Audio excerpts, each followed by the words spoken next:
Hey, Far223 here, aka the reviewer, doing an Evil Dead marathon.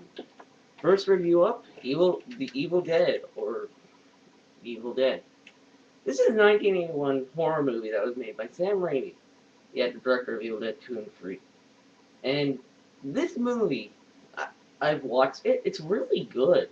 In terms of classic, one thing I'd strongly recommend, it's not for the faint of heart, not even kidding, I can stand gore, but this movie's actually really, really gory.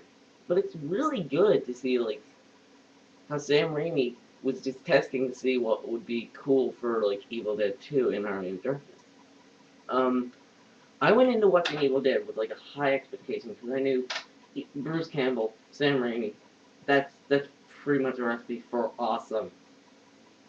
And Evil Dead 1, I was quite surprised because usually I'm just gonna say, horror movies now, they're dead. They're not that scary. I'm just gonna lie. I'm not gonna lie, but really, they're not that good anymore. But this is actually a movie that it actually frightened me a bit. Because in both Evil Dead 1 and 2, you really don't see or know what the creatures are. And, the ending of number 1, the camera just slams into him. Movie ends. Okay, that made me want to watch the sequel. And then the sequel ended with basically a lead-in to Army of Darkness. So, yeah, they always had good sequels, but I'll talk about Evil Dead in another video. Um, for a movie that's from the 80s, the budget was laughable, but, I mean, people will watch it for campiness, and even though it's 81, well, technically 83, but the movie had hard licensing problems. Um, it's really good. I'd recommend watching it. Not for younger, not for really.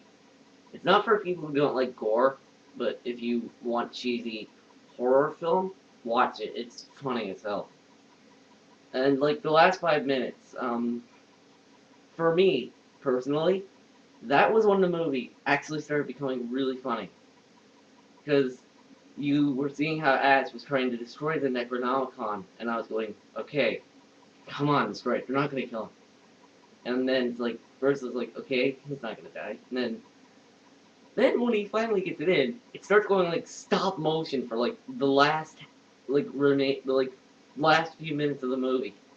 And it goes from really bad looking to hilarious. It's just it's you see the bodies and all this stuff happening, and I'm okay, I get it, stop motion.